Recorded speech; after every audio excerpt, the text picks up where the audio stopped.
Bird gang? It's your boy, and I'm back with another banging video. And today we got a special Bird video for you guys. I'm trying to be as consistent as possible. Like, I've been dropping a lot of Bird content. I've been dropping a lot of different content in the up and coming time. But now it's time to get back to consistency. And the people that have been here from the beginning, y'all know what I mean. I'm about to be dropping daily, multiple videos. I gotta see how many I can get done because right now my laptop is out of commission, so I gotta do things on my phone, but it's not stopping. I'm trying to be as consistent as possible.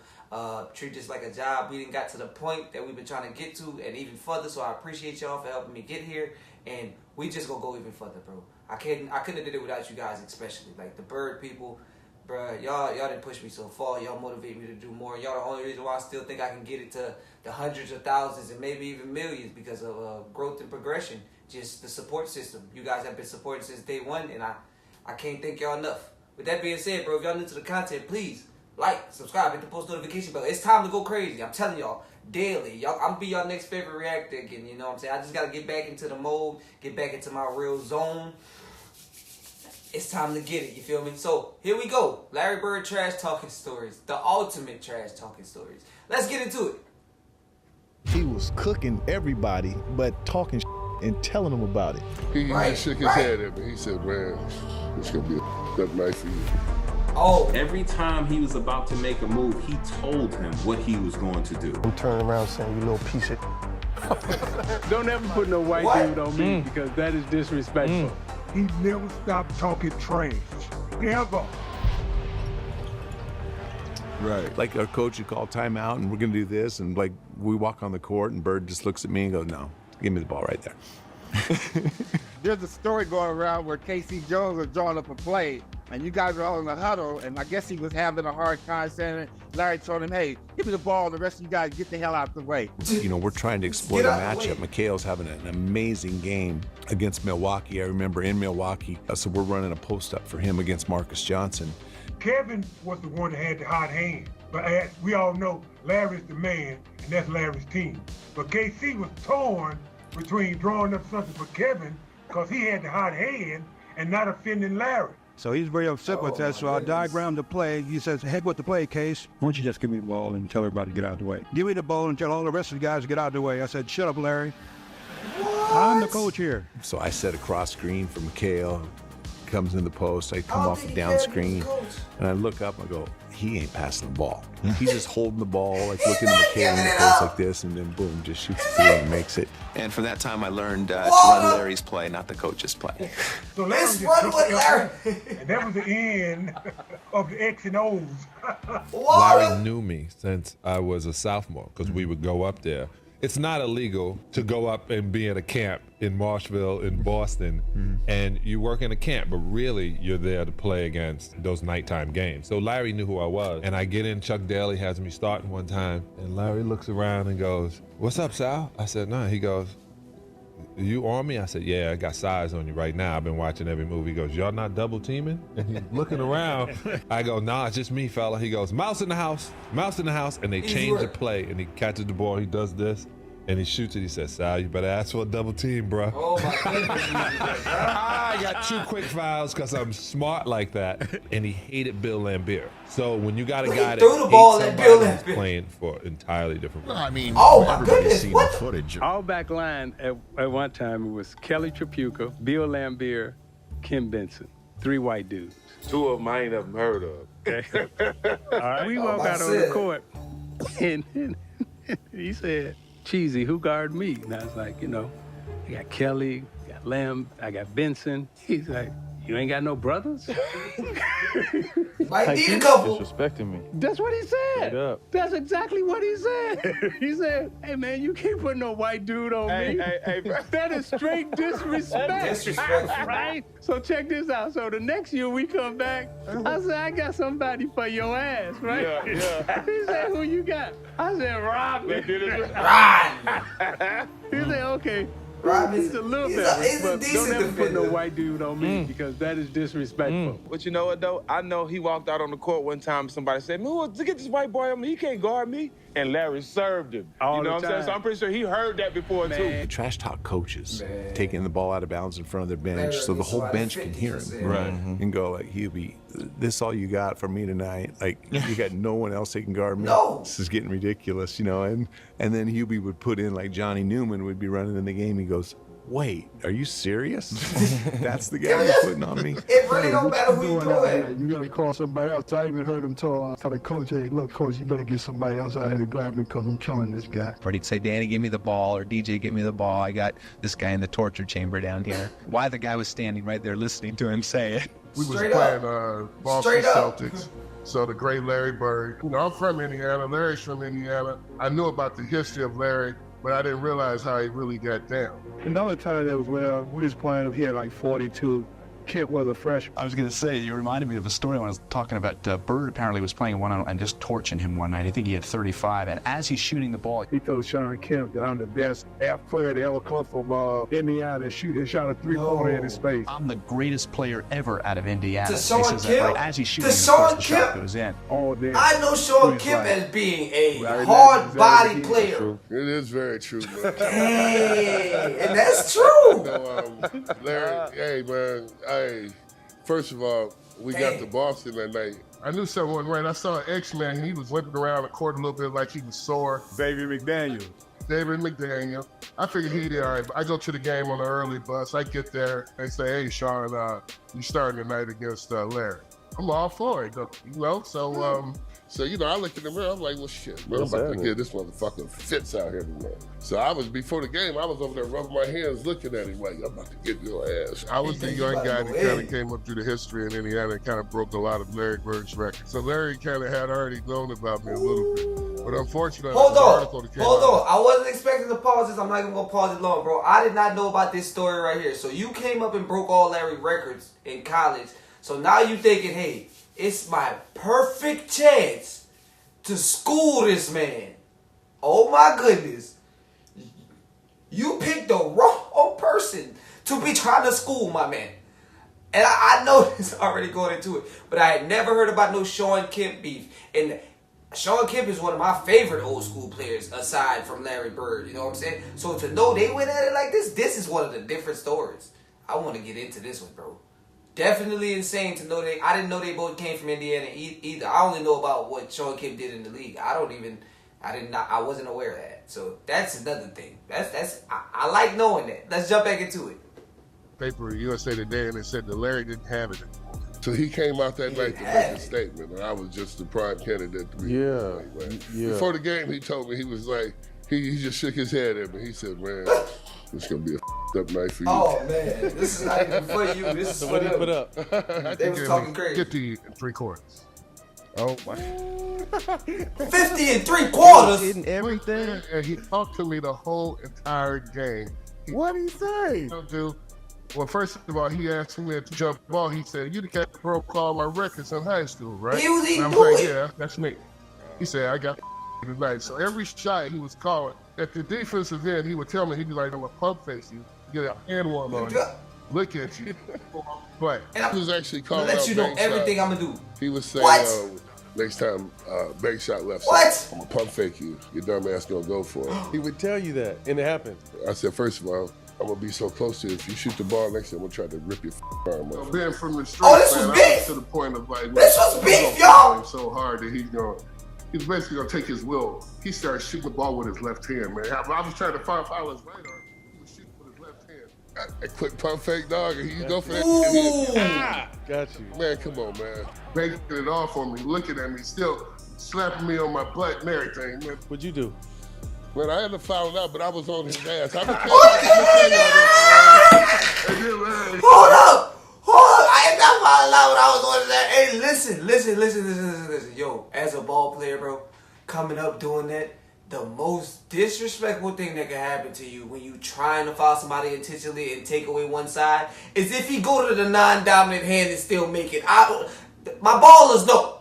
I'm telling you now, if that boy go to the non-dominant and Larry was good with the left. Like he was better than most with the left. He could hoop with the left. So yeah, I could understand why he fouled out. And why he couldn't do nothing, yo. I could understand because there's nothing you can do with somebody that's like that. I've been at that point to my experience whenever I was playing basketball, so I can understand, man. That's demoralizing. You need a word like that. That's demoralizing. He drains you. And then the talking trash and slapping you on the butt at the same time. Yeah, told you, young fella, all the records you broke don't matter in the NBA now. Like, nah, cuz.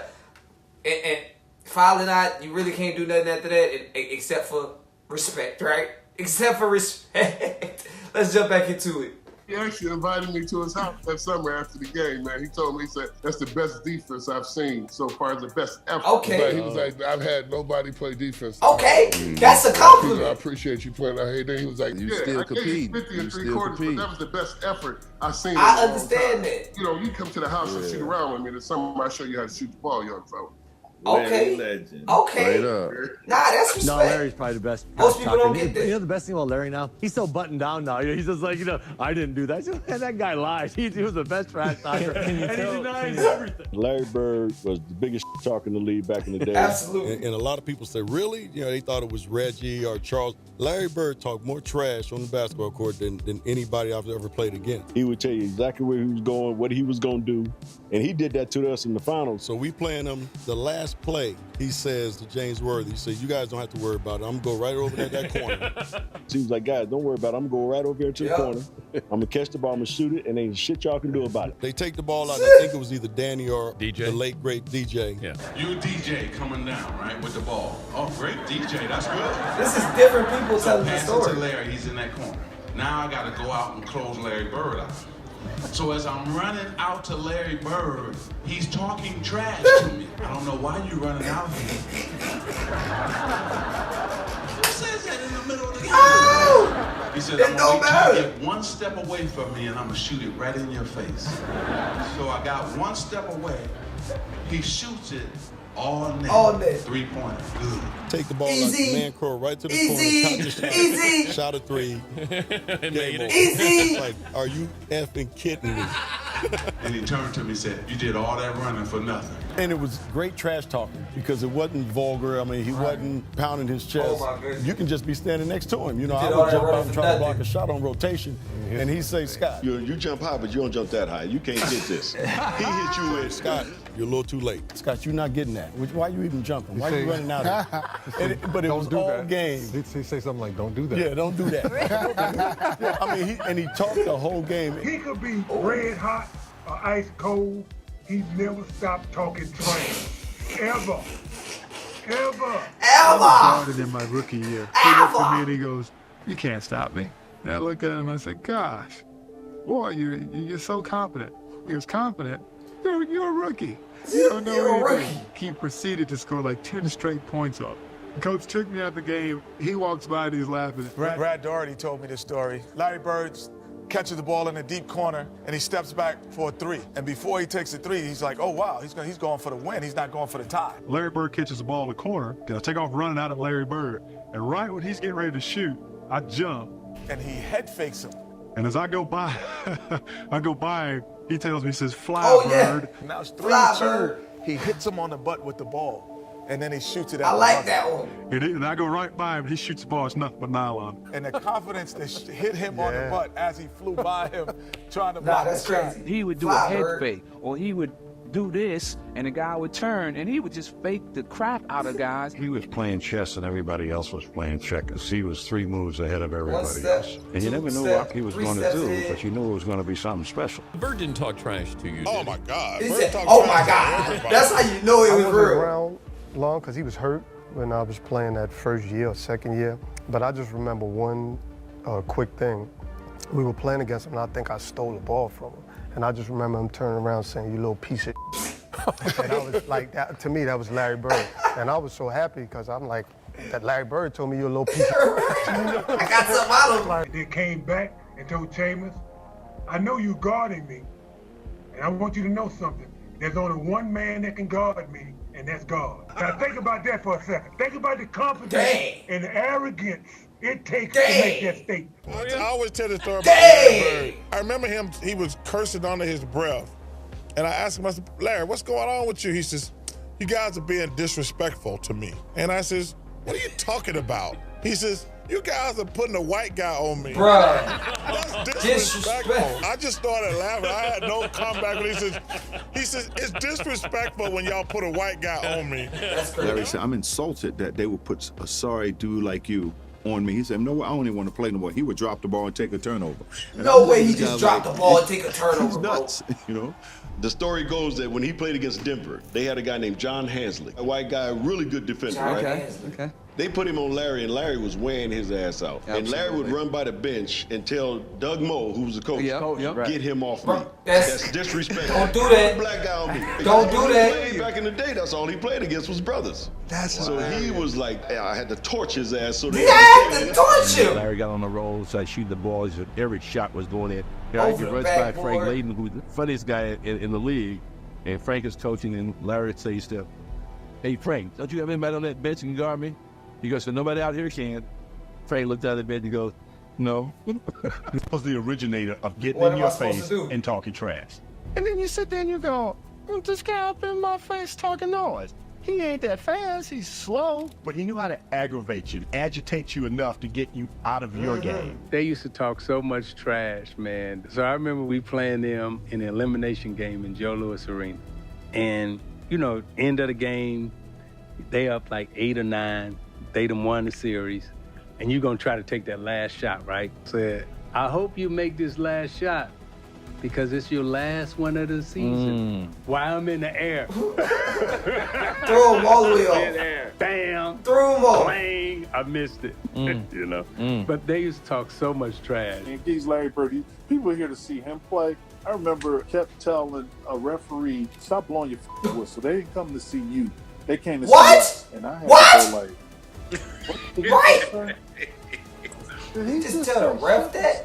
They throwing him out the game for that. If I'd have said that, would have. Right. But when I say that he cussed his ref out, saying ain't nobody coming to see your punk ass, stop blowing the damn whistle. Oh like, my what? goodness. We're playing a game down in Atlanta, and this is how long ago this was, because Atlanta was a good team. And we are getting hammered. We're just getting killed. We're down 25 at the half, and they're all trash talking, and fans are throwing stuff at us, and they're going, we're going to kill you, Celtic, Bird, McHale, Parrish, DJ. You guys are all frauds. What are you talking about? So we come in at halftime. We're just sulking in there with tails between our legs. We walk in. We're sitting in the locker room, and Casey Jones, our fantastic coach, he walks in. He looks at us, looks at his watch, doesn't say a word, walks over to the cooler, pulls out a beer. What? Pops the beer, goes and sit down, pounds down the beer, just sitting there. Looks at us, goes over to the cooler and gets a second beer. No way. Pops the beer. Stop it. It down, doesn't say a word. Looks at his watch, looks around at us, goes and gets a third beer, does the same thing, and then he gets up, looks at his watch for the final time, and he says, let's go. What? So we go out there and we're warming up to start the third quarter. And you watch an NBA game, nobody wants to ever take the ball out of bounds because they know they're never going to get it back. Larry Bird always took the ball out of bounds.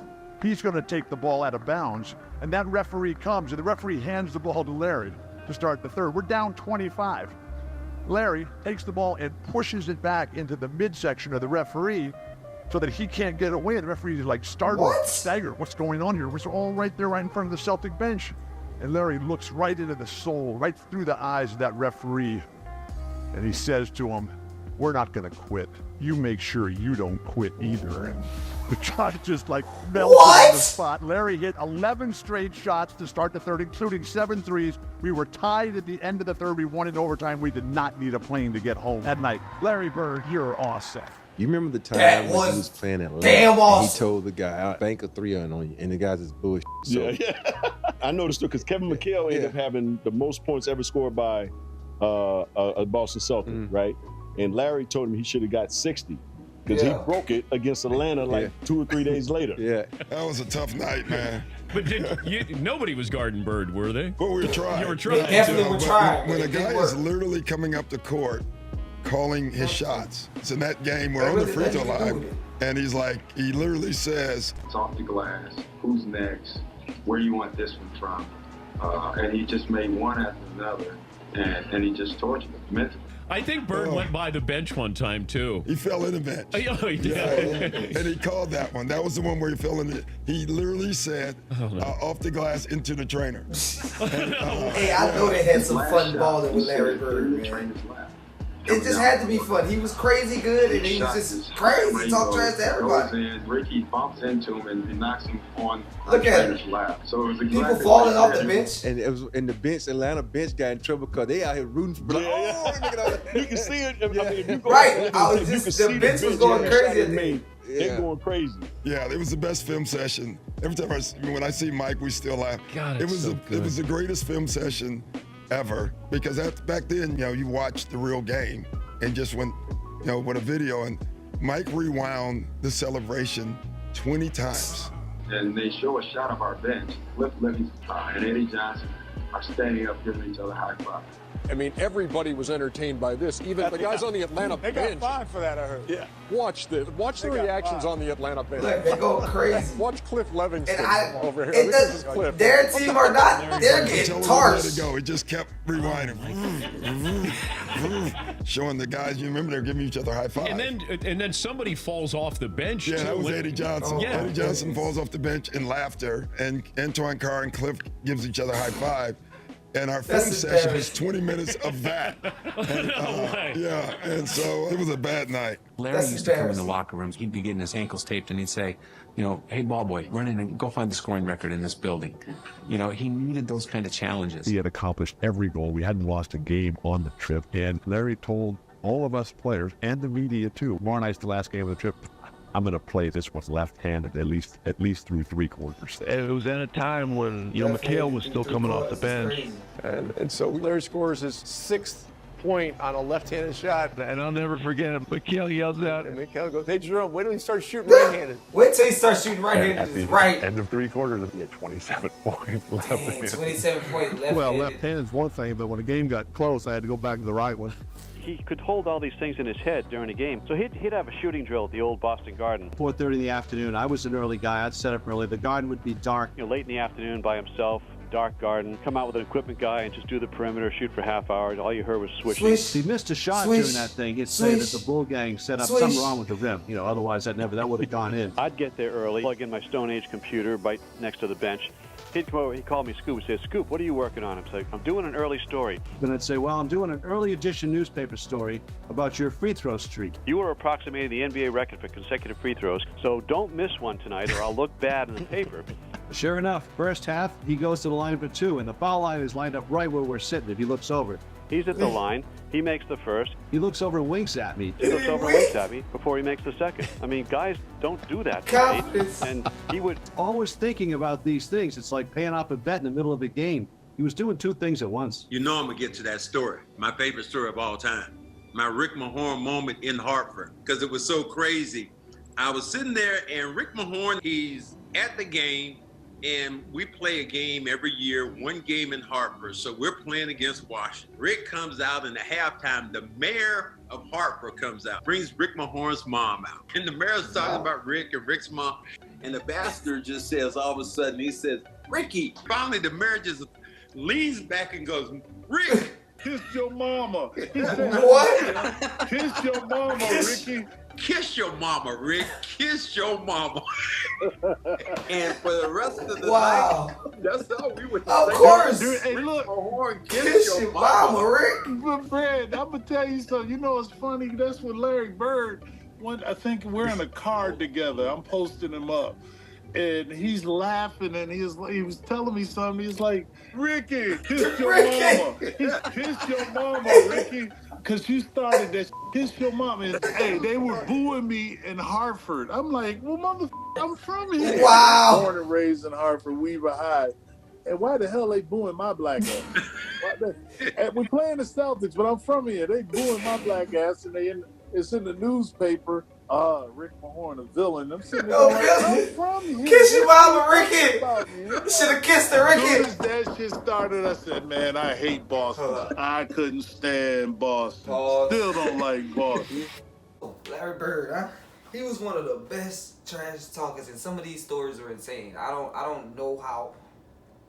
I don't even know how he would find some of these new stories, because at this point I didn't watch so many stories, And whoa, the sheer altitude of ish talking that he would go to is crazy. It's insane. No one can out trash talk him. And the craziest part I always say about Larry Bird is that it's not really trash talk. It's the truth. He lets you know what he's gonna do, then he does it, and he lets you know there was nothing you could do about it. Then he lets you know there's nothing you could do about it, man. That's one of my favorite things about him. He's very cocky. They've been asking for other people. I don't know if there's too many stories about other people.